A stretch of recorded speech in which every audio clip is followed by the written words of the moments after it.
नमस्कार, 99 न्यूज़ के national bulletin में आपका स्वागत है। मैं हूं आपके साथ शंकर कुमार। रूस और यूक्रेन के बीच की लड़ाई एक खतरनाक मोड़ पर पहुंच गई है। यूक्रेन पर लगातार परमाणु हमले का संकट भी मंडराता दिखाई दे रहा है। ऐसा इसलिए है क्योंकि रूस के राष्ट्रपति व्लादिमीर पुतिन ने यूक्रेन पर परमाणु हमले के लिए अपनी फोर्स को तैयार कर रहने का आदेश दिया है। AFP के मुताबिक उन्होंने इसके लिए अपने रक्षा मंत्री और डिफेंस चीफ को आदेश दिया है। इस आदेश में उन्होंने डिफेंस को चीफ को न्यूक्लियर फोर्स को हाई अलर्ट पर रखने को कहा गया है। इसके अलावा उन्होंने पश्चिमी देशों पर रूस के खिलाफ लिए गए फैसलों के लिए आरोप लगाए हैं। आपको बता दें कि रूस विश्व में पहला ऐसा देश है जिसके पास सबसे अधिक परमाणु हथियार है।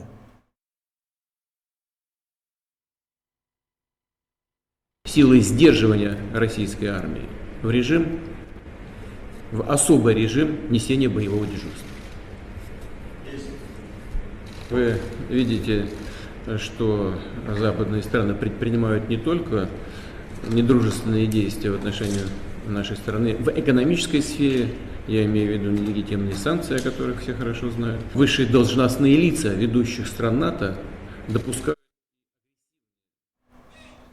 रूस से जारी तनाव और युद्ध के बीच यूक्रेन के राष्ट्रपति व्लादिमीर ज़ेलेंस्की ने ब्रिटेन के प्रधानमंत्री बोरिस जॉनसन के अलावा पोलैंड के राष्ट्रपति एंड्रेज डूडा से रूस के हमले के संबंध में बात की है। इस बातचीत में तीनों राष्ट्र मिलकर रूस का जवाब देने को भी राजी हुए हैं। एक ट्वीट में ज़ेलेंस्की ने बताया कि उनकी इन दोनों राष्ट्रीय अध्यक्षों से बातचीत रविवार को हुई थी। इसमें सभी रूस के खिलाफ एक साझा कदम उठाने को तैयार हुए हैं। गौरतलब हो कि रविवार को समाचार एजेंसी PTI ने बताया था कि रूसी राष्ट्रपति व्लादिमीर पुतिन ने शीर्ष अधिकारियों के साथ हुई एक बैठक में रक्षा मंत्री और मिलिट्री जनरल स्टाफ के प्रमुख को आदेश दिया है कि परमाणु रोधी बलों को युद्ध के लिए तैयार रखा जाए। इसके कई देशों ने कड़ी आलोचना भी की है।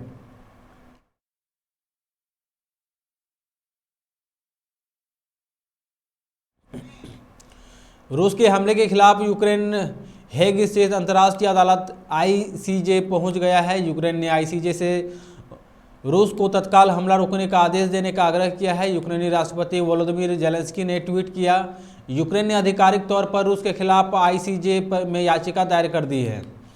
अपने हमले को सही ठहराने के लिए नरसंहार की धारणा गढ़ने के लिए रूस को जवाबदेही ठहराया जाना चाहिए। हमने रूस को तत्काल सैन्य कार्रवाई बंद करने का आदेश देने का आग्रह किया है। उम्मीद करते हैं कि अगले हफ्ते से याचिका पर सुनवाई होगी। उत्तर प्रदेश विधानसभा चुनाव 2022 के 5वें चरण के मतदान के पूरा होने के साथ ही राजनीतिक दलों की नज़र पूर्वांचल की उन 111 सीटों पर जा टिकी है जहां 6वें और 7वें चरण में मतदान होना है। इन सीटों पर विजय पताका फहराने के लिए सभी पार्टियों के दिग्गज नेताओं ने मोर्चा संभाल लिया है। रविवार को अपने पसंदीदा क्षेत्र वाराणसी पहुंचे प्रधानमंत्री नरेंद्र मोदी सोमवार को महाराजगंज और बलिया में जनसभा करेंगे तो अलग अलग क्षेत्रों को मथने के लिए भाजपा के राष्ट्रीय अध्यक्ष JP नड्डा, रक्षा मंत्री राजनाथ सिंह, गृह मंत्री अमित शाह और मुख्यमंत्री योगी आदित्यनाथ सहित अन्य वरिष्ठ नेता मैदान में होंगे।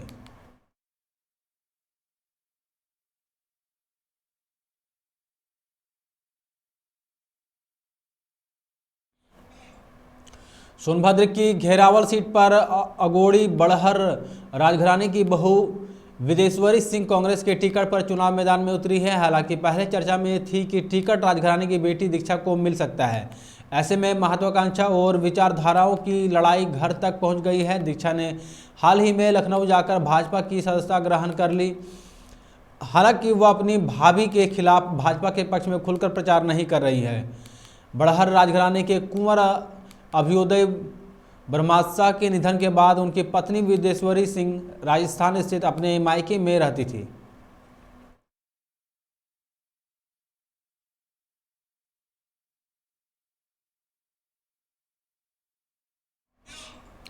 समाजवादी पार्टी के राष्ट्रीय अध्यक्ष पूर्व मुख्यमंत्री अखिलेश यादव ने चिल्लू पार विधानसभा क्षेत्र के बड़हलगंज स्थित नेशनल कॉलेज के मैदान में आयोजित जनसभा में योगी सरकार पर जमकर हमला बोला है। उन्होंने कहा कि वो कह रहे हैं कि हम गर्मी निकाल देंगे, लेकिन समाजवादी पार्टी सरकार बनते ही भर्ती निकालेगी। फौज और पुलिस में भर्तियां शुरू हो जाएगी, दरोगा की भर्ती को भी शुरू कर दी जाएगी।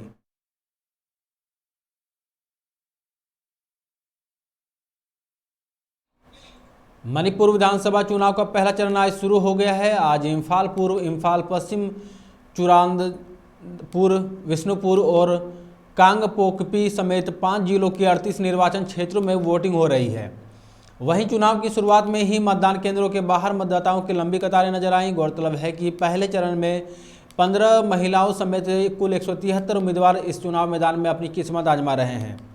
वहीं आज वोटिंग शुरू होते ही मणिपुर के सीएम बीरेन सिंह और डिप्टी सीएम उरीपोक से एनपीसी उम्मीदवार यमुना जयकुमार सिंह ने वोट डालकर जीत का दावा किया है।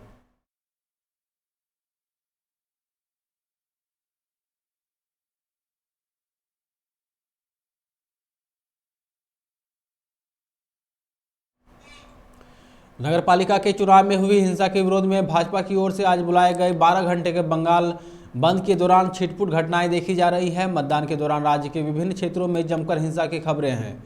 पश्चिम बंगाल में भाजपा ने निकाय चुनाव में कथित धांधली और हिंसा के खिलाफ आज सुबह 6 बजे से शाम 6 बजे तक राज्यव्यापी बंद का आह्वान किया है। कई जगहों पर भाजपा व तृणमूल कांग्रेस समर्थक आपस में भिड़ गए हैं। कुछ जगहों पर ट्रेनें रोकी गई हैं।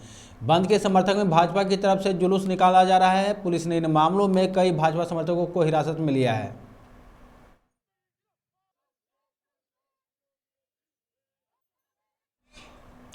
रोहतक में हत्या और दुष्कर्म के मामले में सजा काट रहे डेरा प्रमुख गुरमीत 21 दिन की पैरोल के बाद सोमवार को फिर से सलाखों के पीछे पहुंच गया है। गुरमीत को 7 फरवरी को पैरोल दी गई थी, जिसके बाद से वह गुरुग्राम में रह रहा था। इस दौरान डेरा प्रमुख की जान के खतरा को देखते हुए सरकार की तरफ से उसे जेड श्रेणी की सुरक्षा दी गई थी। डेरा प्रमुख की पैरोल की अवधि रविवार को पूरी हो गई थी। ऐसे में यह भी माना जा रहा था कि वह रविवार शाम तक जेल में आ सकता है।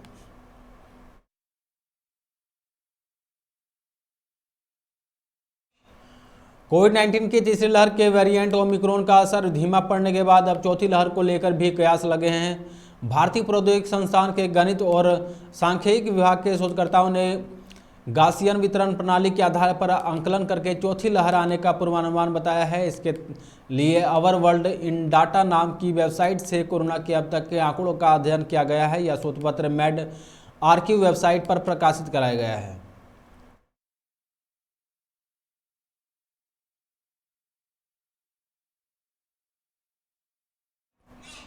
देश भर में कोरोना से संक्रमित होने वाले लोगों की संख्या अब धीरे धीरे कम हो रही है। कोरोना की तीसरी लहर अब एक तरफ से खत्म हो चुकी है।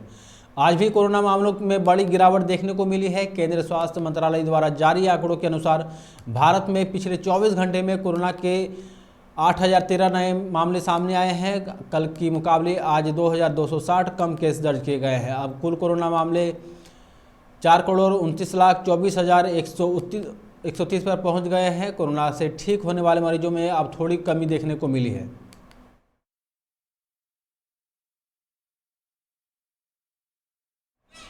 खबरों में फिलहाल इतना ही। आप देखते रहें 99 न्यूज़। नमस्कार।